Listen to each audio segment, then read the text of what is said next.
Fala galera, mais uma vez o moleque entrou e deu no meio, ó. Fala igual o Pascoal, deu no meio. Mano, vocês têm noção? Quem joga bola, quem jogou já racha.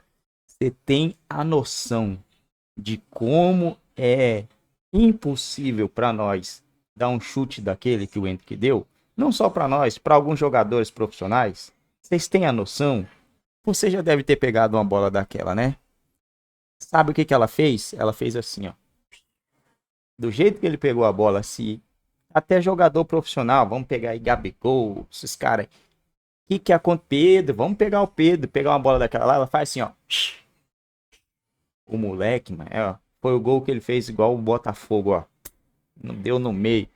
E ainda teve um desvio para ajudar o goleiro, hein? Se ela não desvia, ia lá assim na trave, ó. Golaço do moleque. Já fez um gol jogando em casa, hein? A próxima casa dele, né? Ele, Vini Júnior, Rodrigo. E o Brasil foi roubado, hein? Vamos ser sinceros, hein? Que dois pênaltis mais horroroso, mano. Roubaram o Brasil. Vamos ver o que a imprensa tem a falar sobre esse jogo aí. E sobre essa molecada aí, Hendrick, que tá arrebentando. Dois gols, dois jogos. Dois jogos, dois gols. Confiante para esses dois amistosos pelo que o Brasil vinha apresentando. E tantos desfalques que o Brasil teve da primeira convocação do Dorival, quantos jogadores que uns que já não podiam ser convocados e outros que tiveram contusão logo depois que foram convocados.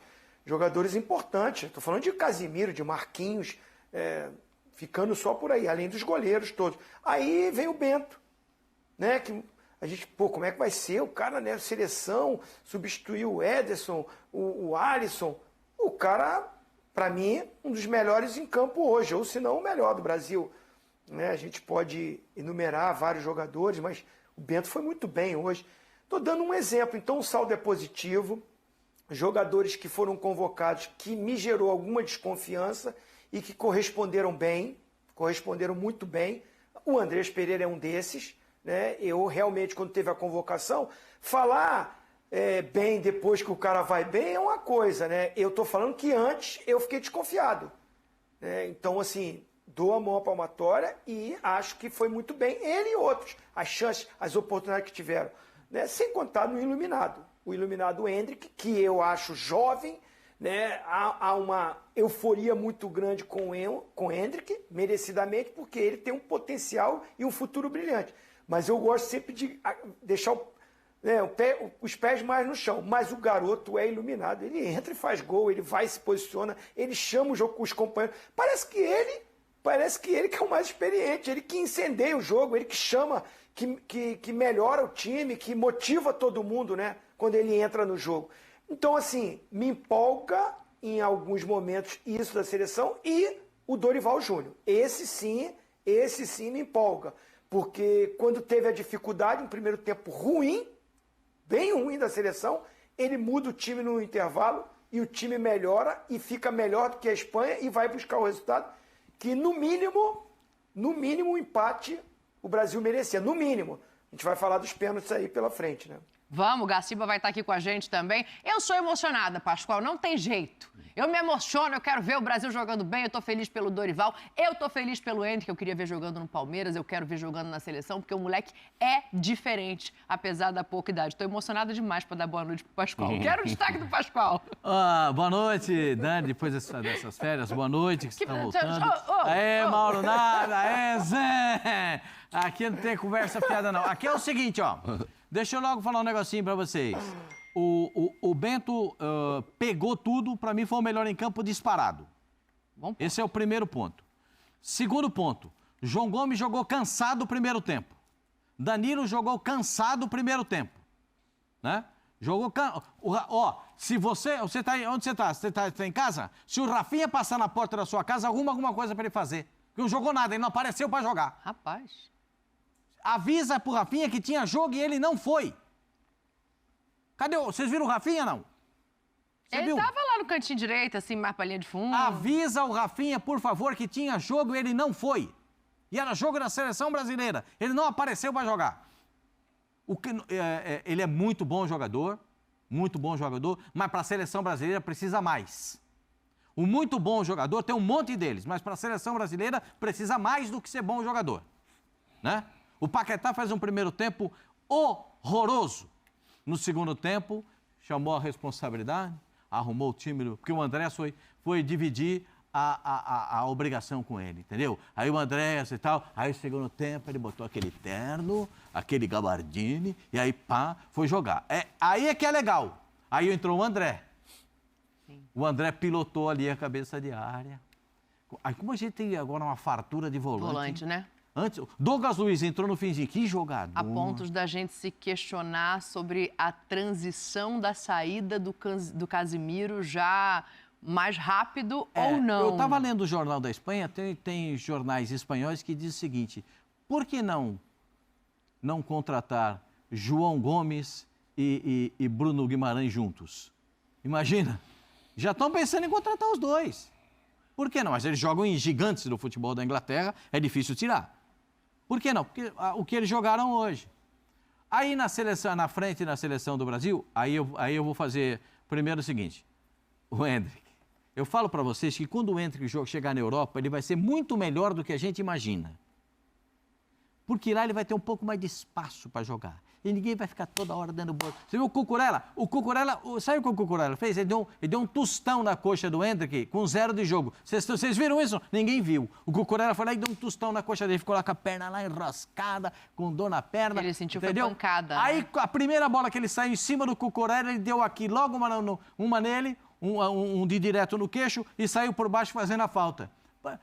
Porque o moleque não é bobo de bola. Sim. O moleque é do ramo. Ele é do ramo futebol. Assim, você joga, de que ramo que ele é? Do ramo futebol, ele sabe jogar. Essa é a atividade dele, jogador de futebol. E aí, Dorival Júnior, sabe o que foi do Dorival? Tava tão ruim com o Fernando Diniz, mas tão ruim com o Fernando Diniz, mas ruim, que o Dorival, sabe o que ele fez?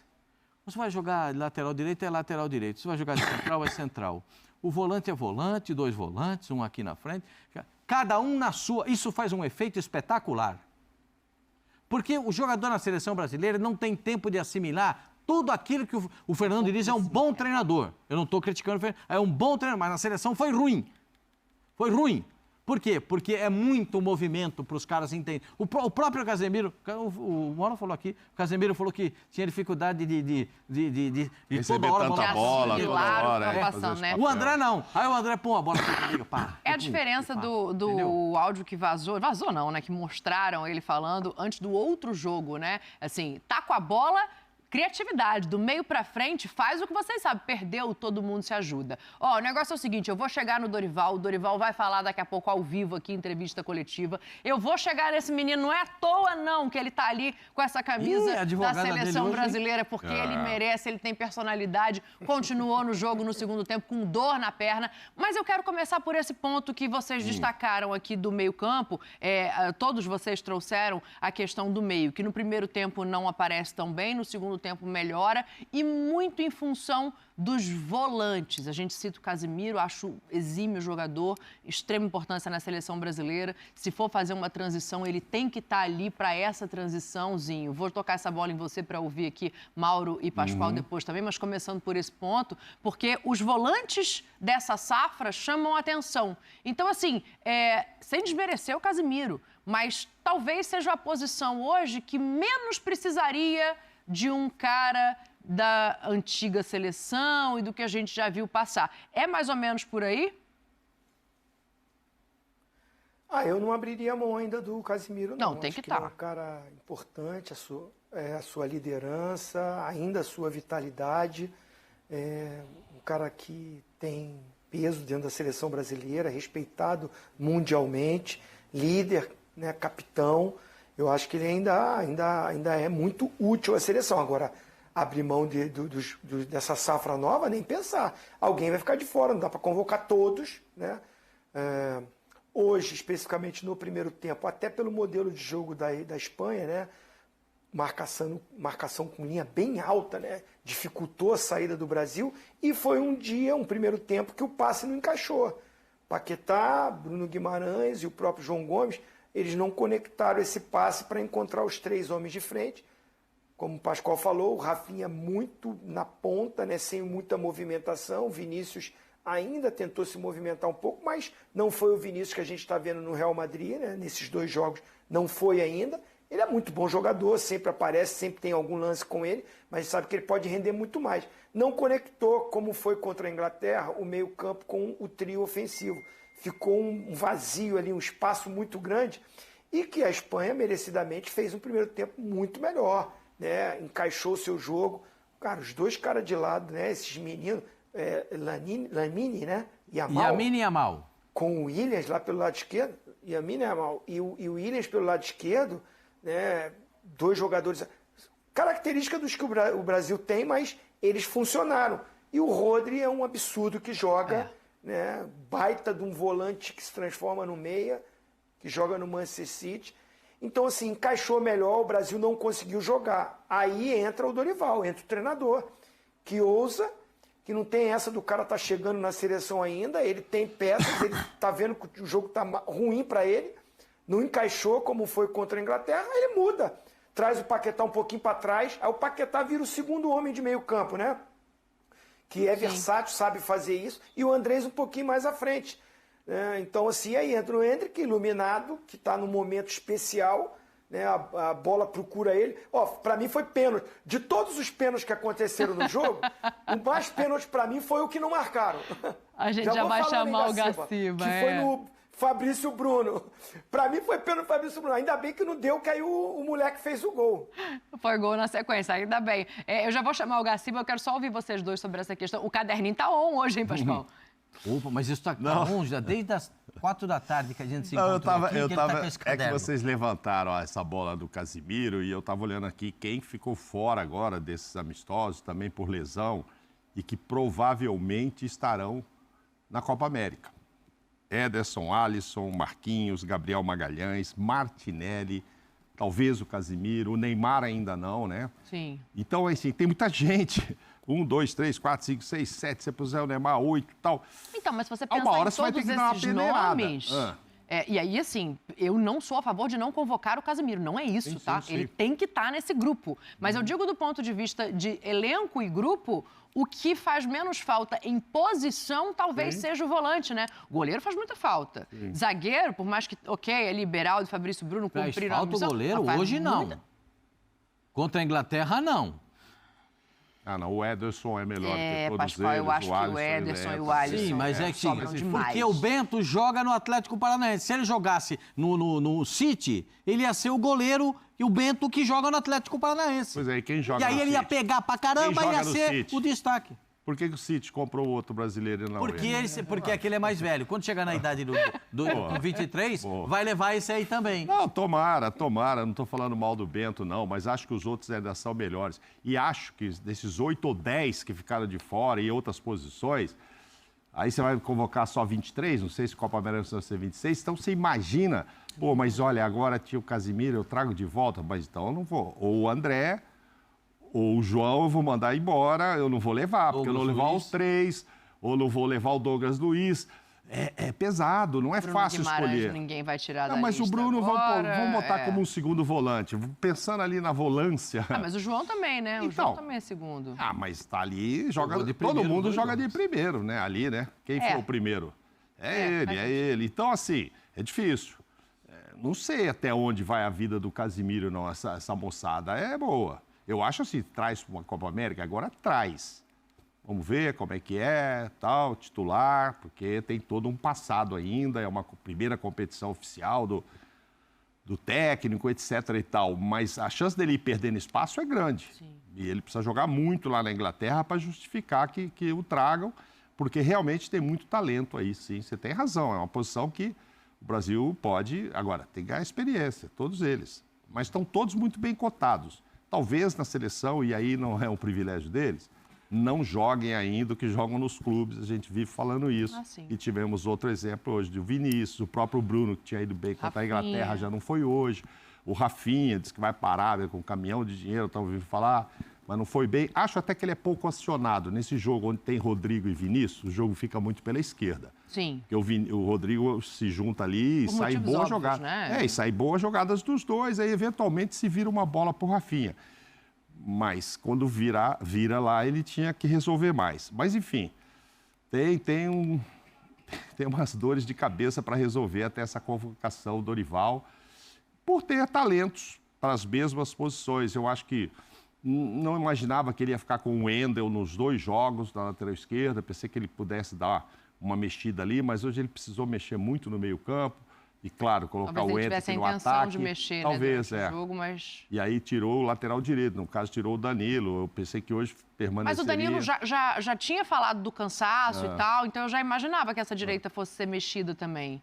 E talvez por ela ter que ser mexida. O Endrick é uma entrada quase que, entre aspas, obrigatória, né? E o meio-campo que não estava bom, ele mudou muitos. Aí talvez tenha ficado sem opção de mudar o lado esquerdo. Pascoalzinho, a gente já volta em todos esses assuntos. Eu quero te ouvir sobre o Casimiro, só pra gente chamar o Gaciba e entrar nas polêmicas. Foi tudo pênalti, Gaciba. Você vai chamar? Não, fala, Pascoal. Eu quero te ouvir sobre o Casimiro, aí na sequência a gente vai pro Gaciba. Eu acho que o Casimiro tem espaço na seleção. Casimiro, Marquinhos... Esses jogadores não são jogadores que estejam no estágio de não jogarem mais pela seleção brasileira. No meu entendimento, esses caras ainda são utilíssimos para a seleção do Brasil. Fabrício Bruno foi bem, muito melhor do que eu imaginei. Muito bem, Fabrício Bruno.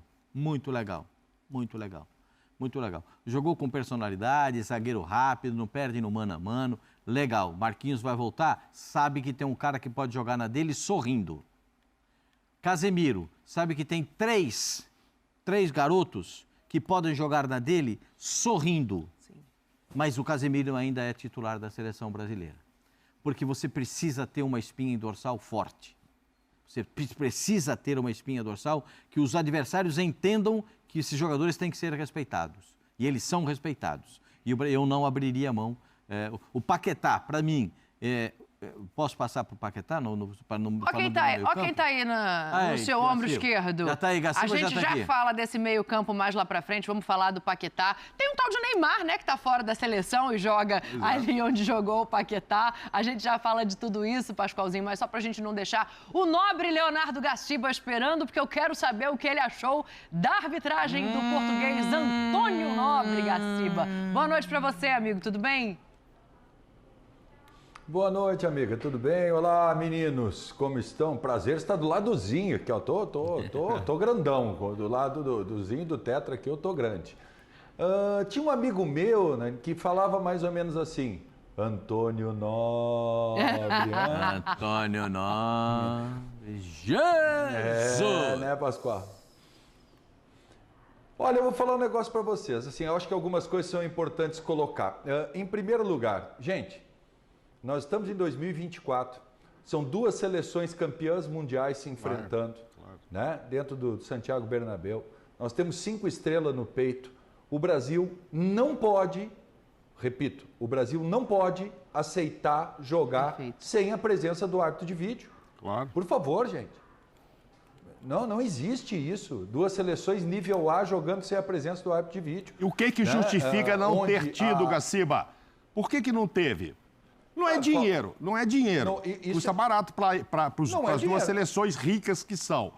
Por que aceitou? Qual foi a imposição para não ter o VAR? Isso é uma decisão de quem tem o mando do jogo, que entra em contato e comum acordo entre as equipes. Ele simplesmente teve o aval das 2 equipes para jogar sem o árbitro de vídeo. Lembra que, né, como a gente costuma dizer, né, o árbitro, tudo que envolve arbitragem só é lembrado na segunda-feira, né? Nesse caso não é na segunda, né? Mas é depois do jogo. Né? O pessoal só se preocupa com a arbitragem depois do jogo. Esse é que é o problema. E tem que se antever isso, gente. Não existe jogar Brasil e Espanha sem a presença do árbitro de vídeo. Nós vimos os amistosos aí que aconteceram pela Europa agora. O ESPN hoje, mostrou muitos jogos. Né? Seleções nível A, não existe isso. O pessoal tem que ter a presença do árbitro de vídeo. E eu acho que assim, a CBF não está se preparando para uma Copa América. A Copa América vai ter árbitro de vídeo. A Espanha não está se preparando para a Euro vai ter árbitro de vídeo. Então utiliza o árbitro de vídeo. Fazendo essa aspas, que eu acho que é muito importante, eu acho que hoje vocês realmente vão fazer valer a questão de falar do jogo, do que aconteceu no jogo, independente e fora do resultado. Eu acho que isso é muito importante hoje, porque a arbitragem foi decisiva e interferiu diretamente no resultado do jogo. Para mim, com 3 decisões equivocadas capitais. 3. Não consigo enxergar penalidade em nenhuma das jogadas que foram marcadas. Na primeira, o Lamine Yamal, com a perna direita, engata a perna no Beraldo. Beraldo, não dá essa passada para o lado.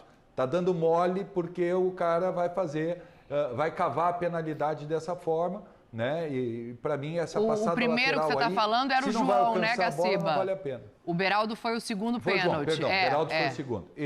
Isso. O João dá uma passada lateral, né, Dani, que permite ao árbitro uma interpretação essa, mas claramente, também lateralmente, o Lamine enrosca a perna na perna do João. Né? Não há penalidade, não há penalidade. Depois, a segunda penalidade marcada é pior ainda, né? É pior ainda, porque o Beraldo chega na bola, crava, tá com as duas pernas cravadas no chão, não faz nenhum movimento adicional e o jogador da Espanha, né, dá a passada com a direita, vê que não alcança a bola e joga a perna esquerda para o lado e engata a perna. Quem chuta a perna do defensor brasileiro é o atacante. É o atacante, nada. E aí no final do jogo, para mim, uma compensação, né, no qual há uma disputa de bola, o jogador espanhol cai no chão e o atleta brasileiro acaba pulando por cima dele, né, e acaba se enredando, também provocando contato e caindo no chão. E a terceira penalidade equivocada é marcada. Mas não posso só discordar? Vai você. Ô, Gaciba, você sabe que eu sou um cara que gosta de discordar. Do Zinho eu discordo toda hora, mas eu queria discordar de você o seguinte: no pênalti do Galeno, o brasileiro. Bem-vindo ao clube, Gaciba. O Galeno foi puxado pelo Carvajal, que jogou a perna em cima do Beraldo no pênalti que o árbitro deu a favor da Espanha, o segundo pênalti. E ele puxa com a mão o pé do Galeno. Na minha visão do lance, o lance quando mostra de frente, aí você vê o puxão, ele puxa o pé do Galeno, que iria dominar a bola com a mão. E aí eu acho que caracterizou o pênalti, porque o árbitro estava bem na frente do lance, na minha visão. Só para tentar ilustrar. Teve também o lance do Fabrício Bruno, né? Que sai o lance do gol do Brasil. Gol do Brasil, né? Mas eu brinquei no nosso grupo, Gaciba, naquela hora, eu botei pra eles assim, eu falei, pô, isso aí, se fosse pra olhar, é mais pênalti do que o que foi marcado a favor da Espanha, né? Já que ele vai falar de vários, Gaciba, se tivesse o VAR... Bom, pessoal, é isso aí, galera. Vamos encerrando por aqui. O vídeo já tá ficando bem longo, né? Menino Endrick voando mais uma vez, marcando mais um gol. Esse jogo foi, em questão de arbitragem, foi horroroso. Acredito que se não tivesse marcado esses pênaltis inexistentes, a chance do Brasil teria sido maior de vencer a partida. Brasil, treinador novo, acabou de chegar, conseguiu bater de frente com duas equipes europeias. E são duas equipes, duas seleções, hein? São duas seleções, não é pouca coisa, não. Duas seleções de peso europeia. O Brasil do Dorival Júnior, que acabou de chegar, conseguiu bater de frente. O Dorival Júnior, monstro, chegou no Flamengo. Mano, ele chegou, o time mudou. Ele chegou. Já tinha perdido o primeiro jogo pelo Atlético Mineiro. Foi lá, bateu o campeão da Copa do Brasil. Não tomou gol praticamente na Copa do Brasil. Bateu o campeão da Libertadores, praticamente também não tomou gol. E brigou com o Palmeiras ainda. Conseguiu brigar com o Palmeiras ali. Olha, Dorival Júnior, para mim, tem chance aí de conquistar grandes coisas na seleção brasileira. Torço demais pro Dorival Júnior. Gosto demais. Se tem um treinador brasileiro que eu gosto, é do Dorival Júnior. Independente, galera, de time, de seleção, independente de qualquer coisa, eu gosto desse cara. Treinador brasileiro, Dorival Júnior, tá de parabéns. Verdadeiro, sempre fala aí a verdade, né? Não fica aquela enrolação que é igual a maioria dos treinadores brasileiros. E o Endrick não tem nem o que falar, né, mano? Um golaço. Golaço, brabo demais. Isso, 17 anos, tá? Endrick ainda tem 17 anos. Dizem, reza a lenda, dizem não, né? É verdade mesmo. Jogadores de futebol profissional, ele vai pegar o seu auge ali, o auge, né? Ali pros 25, entre 25 e 28 anos. Então, o menino tem 17 anos, tá começando ainda. Olha o Vinícius Júnior. Vinícius Júnior, com 17 anos, cara, Agora, olha lá. Olha a evolução que ele teve. E então, o Endrick tá fazendo isso agora. Imagina a evolução que o Endrick vai ter. Cada um no seu quadrado, né? Não dá para comparar Vinícius Júnior com o Endrick. Cada um faz um estilo de jogo. Então, o Endrick tende a ser mais artilheiro. O Vinícius Júnior é aquele cara que quebra a linha e vai deixar o Endrick na cara do gol muitas vezes, né? Então, eu imagino os três jogando junto. Vai fazer estrago aí nos rivais, né, galera? Vou ficando por aqui, rapaziada. Não saia sem deixar o seu like, se ainda não for inscrito. Dá essa moral pra gente. Fiquem todos com Deus. Até mais.